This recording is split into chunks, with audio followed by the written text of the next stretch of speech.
10월 9일 월요일 리딩 지저스 마가복음 4장부터 6장까지의 말씀입니다. 4장 예수께서 다시 바닷가에서 가르치셨다. 무리가 인산인해를 이루고 있어서 예수께서는 해안에서 좀 더 떨어진 배에 오르셔야 했다.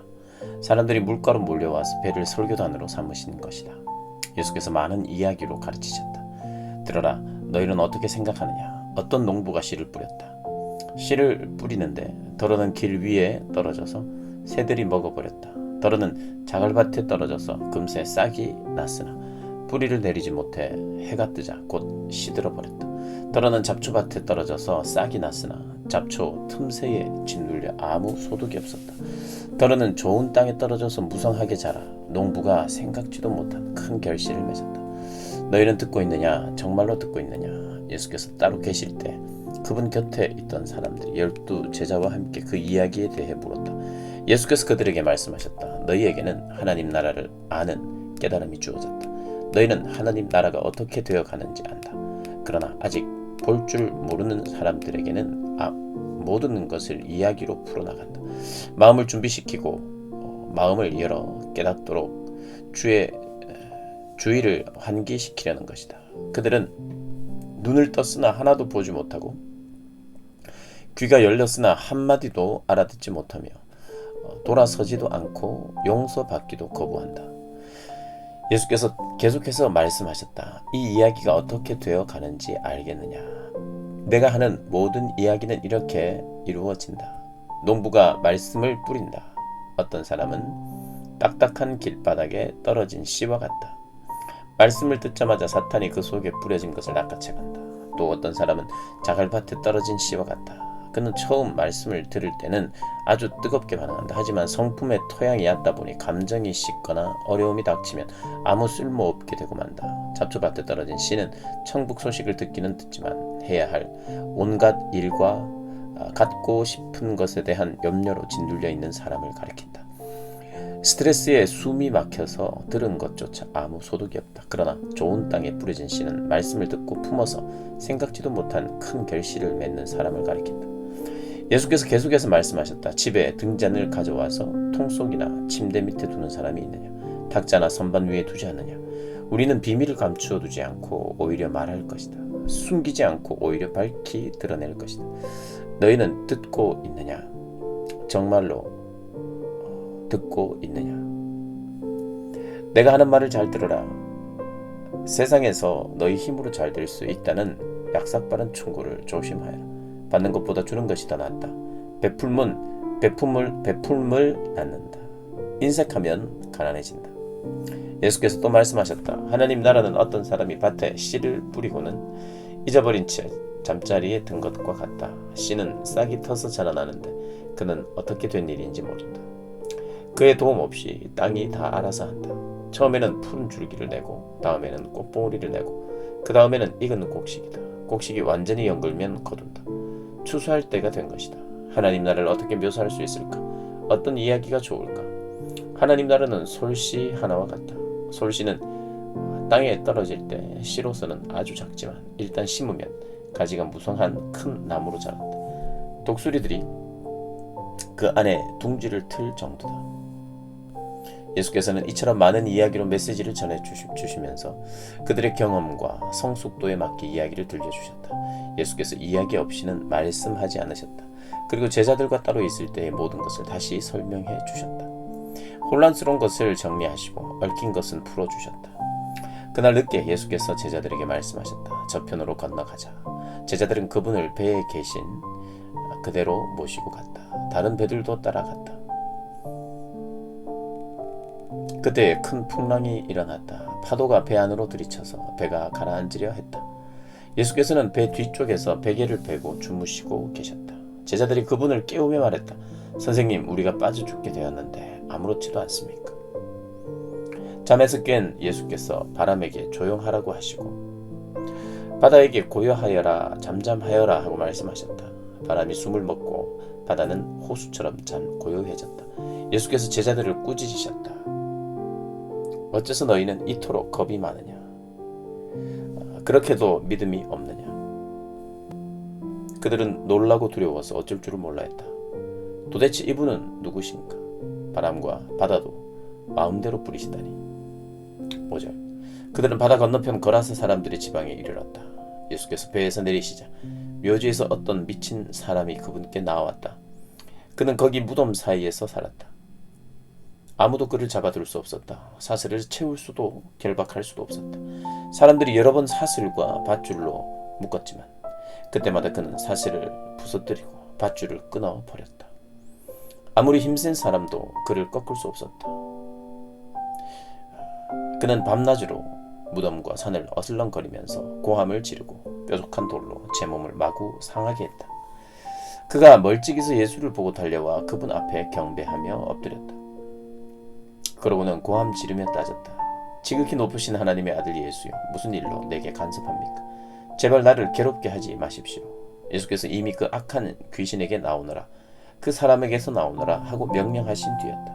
예수께서 그에게 물으셨다. 네 이름이 무엇이냐? 그가 대답했다. 내 이름은 패거리입니다. 난동을 부리는 패거리입니다. 그는 자기를 그 지방에서 내쫓지 말아달라고 예수께 애원했다. 마침 근처 언덕에서 큰 돼지떼가 땅을 파헤치며 먹을 것을 찾고 있었다. 귀신들이 예수께 애걸했다. 우리를 돼지에게 보내셔서 그 속에서 살게 해주십시오. 예수께서 그렇게 하라고 말씀하셨다. 그러나 돼지떼의 형편은 그 사람의 형편보다 더 나빠졌다. 돼지들이 미쳐서 벼랑으로 우르르 몰려가더니 바다에 빠져 죽은 것이다. 돼지를 치던 사람들이 혼미백산하여 도망쳐서 시내와 마을에 그 이야기를 전했다. 다들 어찌된 일인지 보고 싶어했다. 사람들이 예수께 다가와서 보니 미친 사람이 단정한 옷차림과 멀쩡한 정신으로 앉아 있었다. 그는 더 이상 걸어다니는 정신병원이 아니었다. 그 일을 처음부터 목격한 사람들이 귀신 들린 사람과 돼지떼에게 벌어진 일을 그들에게 말해주었다. 그들은 처음에는 두려워하다가 나중에는 언짢아했다.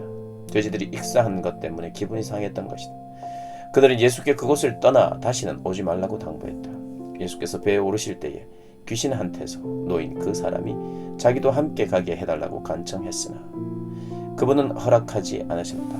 예수께서 말씀하셨다. 네 집, 네 가족한테 가거라. 주께서 무엇을 하셨고 어떻게 너를 불쌍히 여기셨는지 그들에게 이야기하여라. 그 사람은 돌아가서 예수께서 자기에게 행하신 일을 데가볼리 열성읍 근방에 전하기 시작했다. 그는 동네의 화제거리였다. 예수께서 배를 타고 건너가시자 큰 무리가 바닷가에서 그분을 맞이했다. 회당 지도자 가운데 야이로라는 사람이 왔다.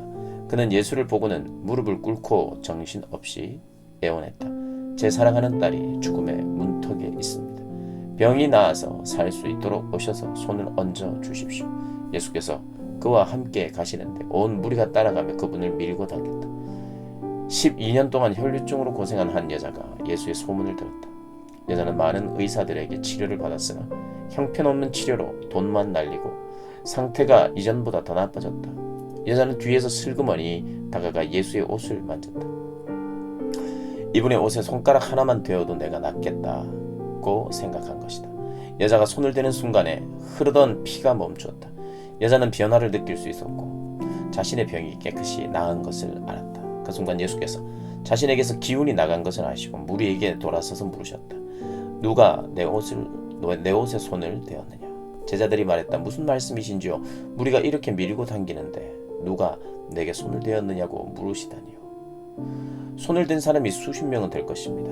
그러나 예수께서는 누가 그렇게 했는지 보려고 계속 둘러보며 물으셨다. 자기가 한 일을 알고 있던 그 여자는 두려워 떨며 앞으로 나아갔다. 여자는 그분 앞에 무릎을 꿇고 자초지정을 이야기했다. 예수께서 여자에게 말씀하셨다. 딸아, 너는 믿음에 모험을 했고 이제 온전해졌다. 잘 살아라. 병이 나았으니 복되게 살아라. 예수께서 아직 말씀하시는 중에 회당장의 집에서 사람들이 와서 회당장에게 말했다. 따님이 죽었습니다. 선생님을 더 괴롭게 해드릴 일이 있겠습니까? 예수께서 그들이 하는 말을 들으시고 그 회당장에게 말씀하셨다. 그들의 말을 듣지 말고 나만 신뢰하여라. 예수께서는 베드로, 야고보, 요한 외에는 아무도 따라오지 못하게 하셨다. 회당장의 집에 들어선 그들은 이야깃거리를 찾는 입방아꾼들과 음식을 나르는 이웃 사이를 헤치고 지나갔다. 예수께서 불쑥 말씀하셨다. 어째서 이렇게 너도 나도 울고불고 말이 많으냐? 이 아이는 죽은 것이 아니라 자고 있다. 사람들은 저가 알지도 못하면서 저런 말을 한다고 비웃었다. 예수께서 그들을 다 내보내신 뒤에 아이 부모와 자기 동료들만 데리고 아이 방으로 들어가셨다. 예수께서 소녀의 손을 꼭 잡고 말씀하셨다. 달리다굼, 이는 소녀야 일어나라 라는 뜻이다. 그러자 소녀가 일어나서 걸어다녔다. 소녀의 나이는 12살이었다. 그들은 모두 기뻐서 어쩔 줄 몰라 했다. 예수께서는 그 방에서 일어난 일을 아무에게도 알리지 말라고 그들에게 엄히 명하셨다. 그리고 아이에게 먹을 것을 주어라 하고 말씀하셨다. 6장. 예수께서 그곳을 떠나 자기 고향으로 돌아가셨다. 제자들도 함께 갔다. 안식일에 예수께서 회당에서 설교하셨다. 예수께서는 모든 사람의 감탄을 자아낼 정도로 대단하셨다. 사람들이 말했다. 이 사람이 이렇게 훌륭한 사람인지 미처 몰랐다. 어떻게 이렇게 갑자기 지혜로워지고 이런 능력을 갖게 되었을까? 그러나 한편으로 그들은 언제 그랬냐는 듯이 어느새 그분을 깎아내리고 있었다. 이 사람은 목수요 마리아의 아들에 불과하다. 우리는 그를 어려서부터 알았다. 그의 동생 야고보와 요셉과 유다와 시몬, 그리고 그의 누이들도 우리가 안다. 도대체 그는 자기가 누구라고 저러는 것인가? 그들은 예수에 대해 조금 아는 것에 걸려 넘어졌던 것이다. 그들은 거기서 더 이상 나아가지 못했다. 예수께서 그들에게 말씀하셨다. 예언자는 자기 고향, 자기 친척, 자기가 어려서 놀던 길목에서는 별로 존경을 받지 못하는 법입니다. 예수께서는 거기서 많은 일을 행하실 수 없었다. 몇몇 병자들에게 손을 얹어 고쳐주신 것이 전부였다. 그들의 완고함을 예수께서도 어찌할 수 없었다. 그래서 예수께서는 그곳을 떠나 다른 마을을 다니시며 가르치셨다. 예수께서 12제자를 부르셔서 둘씩 짝을 지어 보내시며 그들에게 악한 세력을 물리치는 권세와 능력을 주셨다. 예수께서는 그들을 보내시며 이런 지침을 주셨다. 이 일에 별도의 준비가 필요하다고 생각하지 마라. 먼저 너희 자신을 준비하여라. 특별히 돈을 모금할 것도 없다. 간소하게 하여라. 고급 여관도 안 된다. 적당한 곳을 찾아가 떠날 때까지 그곳으로 만족하여라. 사람들이 너희를 맞아들이지 않고 너희 말을 듣지 않거든 조용히 나오너라. 소란 피울 것 없다. 무시해버리고 너희의 길을 가면 된다. 곧 제자들은 길을 나섰다. 그들은 삶이 근본적으로 달라질 수 있음을 기쁜 마음으로 긴박하게 전했다. 가는 곳마다 귀신을 쫓아냈다. 병자들의 몸에 기름을 발라 건강을 되찾게 해주고 그들의 심령을 고쳐주었다. 예수의 이름이 만인의 입에 오르내리고 있을 그 즈음에 헤롯 왕도 그 모든 소식을 들었다. 그가 말했다. 죽은 세례자 요한이 다시 살아난 것이 틀림없다. 그래서 그 사람이 능히 기적을 행하는 것이다. 다른 사람들이 말했다. 아닙니다. 그는 엘리야입니다. 또 다른 사람들이 말했다. 그는 예언자입니다. 옛 예언자들 가운데 한 사람과 같습니다. 그러나 헤롯은 굽히지 않았다. 틀림없이 요한이다. 내가 그의 목을 베었는데 이제 그가 다시 살아난 것이다. 헤롯은 자기 동생 빌립의 아내였던 헤로디아의 잔소리에 못 이겨 요한의 체포를 명하고 그에게 사슬을 채워 감옥에 가두었던 자다. 요한은 헤롯과 헤로디아의 관계가 불륜이라고 말해 헤롯을 자극했다. 헤로디아는 증오에 사무쳐서 요한을 죽이고 싶었으나 헤롯이 요한을 두려워하여 감히 그렇게 하지 못했다. 요한이 거룩한 사람이라고 굳게 믿고 있던 헤롯은 그를 특별 대우했다. 헤롯은 요한의 말을 들을 때마다 양심의 가책을 받아 괴로워하면서도 그를 멀리할 수 없었다. 요한에게는 헤롯을 계속 잡아끄는 어떤 힘이 있었다. 그러나 끝내 불길한 날이 왔다. 헤롯이 갈릴리의 모든 고관과 귀족들을 초대해 생일잔치를 벌인 날이었다. 헤로디아의 딸이 연회장에 들어와서 손님들을 위해 춤을 추었다. 헤롯과 손님들은 감탄했다. 왕이 소녀에게 말했다. 내게 무엇이든 청하거라. 네가 원하는 것이면 무엇이든 주마. 그는 흥분하여 계속했다. 맹세하는데 네가 말만 하면 내 나라를 너와 반반씩이라도 나누겠다. 그 딸은 어머니에게 돌아가서 말했다. 무엇을 청할까요? 세례자 요한의 머리를 달라고 하거라. 딸은 급히 왕에게 달려가서 말했다. 지금 당장 세례자 요한의 머리를 쟁반에 담아 주십시오. 왕은 한순간 정신이 번쩍 들었다. 그러나 그는 손님들에게 체면을 잃고 싶지 않아서 잠자코 소녀의 소원을 들어주었다. 왕은 사형 집행관을 감옥으로 보내 요한의 머리를 가져오라고 명했다. 그가 가서 요한의 목을 베어 쟁반에 담아와서 소녀에게 주었고 소녀는 그것을 다시 자기 어머니에게 주었다. 요한의 제자들이 이 일을 듣고 와서 그 시신을 거두어다가 무덤에 안장했다. 사도들이 다시 예수께 모여서 그동안 자기들이 행하고 가르친 일을 모두 보고했다. 예수께서 말씀하셨다. 따로 어디 가서 잠깐 쉬도록 하자. 그만큼 오가는 사람들의 발길이 끊이지 않았고 그들은 음식 먹을 겨를조차 없었다. 그래서 그들은 배를 타고 따로 한적한 곳으로 떠났다. 그들이 가는 것을 본 사람이 있어서 금세 소문이 퍼졌다. 인근 마을에서 사람들이 도보로 달려와서 그들보다 먼저 그곳에 도착했다. 예수께서 도착해 큰 무리를 보셨다. 목자 없는 양 같은 그들을 보시니 그분 마음이 찢어지는 것 같았다. 예수께서는 곧바로 그들을 가르치기 시작하셨다. 어느새 저녁이 되었다. 시간이 많이 흘렀다고 생각한 제자들이 말씀 사이에 끼어들었다. 여기는 허허벌판이고 시간도 많이 늦었습니다. 이제 기도하시고 사람들을 보내어 저녁이라도 먹게 해야겠습니다. 예수께서 말씀하셨다. 너희가 이들의 저녁을 마련하여라. 그들이 대답했다. 진심이십니까? 가서 이들의 저녁거리에 큰 돈을 쓰라는 말씀이신지요? 그러나 그분의 말씀은 진심이었다. 너희에게 빵이 몇 개나 있는지 알아보아라.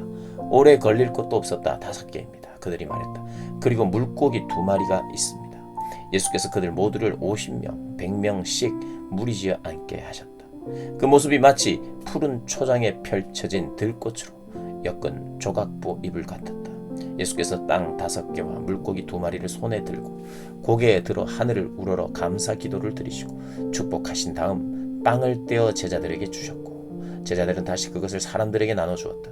예수께서는 물고기를 가지고 또 같이 하셨다. 사람들 모두가 배불리 먹었다. 제자들이 남은 것을 거두니 12바구니나 되었다. 저녁을 먹은 사람들이 5,000명이 넘었다.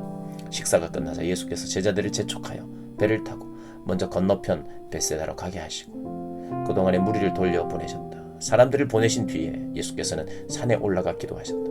밤늦게 배는 이미 바다 멀리까지 나갔는데 예수께서는 아직 무태 혼자 계셨다. 맞바람을 맞아 노를 젓느라 고생하는 제자들의 모습이 보였다. 새벽 4시쯤에 예수께서 다시 바위 위를 걸어 그들 쪽으로 가셨다. 예수께서 바로 그들 옆을 지나려고 하셨다. 그러나 제자들은 바위 위를 걸어오시는 예수를 보고서 유령인 줄 알고 무서워 꼼짝도 못한 채 비명을 질렀다. 예수께서 얼른 그들을 안심시켰다. 안심하여라, 나다. 두려워 마라. 예수께서 배에 오르자마자 바람이 가라앉았다. 제자들은 너무 놀라서 이게 무슨 일인가 싶어 고개를 저었다. 그들은 예수께서 저녁 식사 때 하신 일을 미처 깨닫지 못하고 있었다. 그 무엇도 아직 그들의 마음속까지 파고들지 못했던 것이다. 그들은 게네사렛에 배를 댔다. 그들이 배에서 내리자 순식간에 소문이 퍼졌다. 사람들이 이리저리 내달리며 그것을 병자들을 메고 들것에 병자들을 메고 예수가 계시는 곳으로 데려왔다.